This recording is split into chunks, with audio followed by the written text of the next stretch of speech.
in the combat zone, if I die in the combat zone, box me up and ship me home.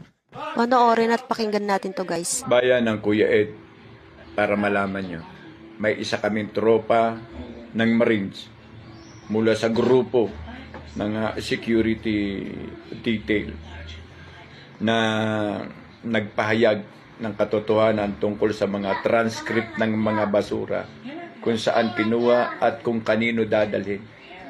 Ito bayan ay hindi mapapasinungalingan at ang pangamba ng Senado tungkol sa kanyang buhay ay para lamang nakipagbiruan.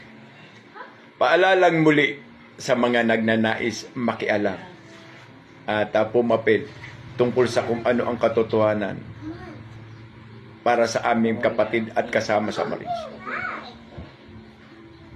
Huwag niyong biruin ang sarili niyo.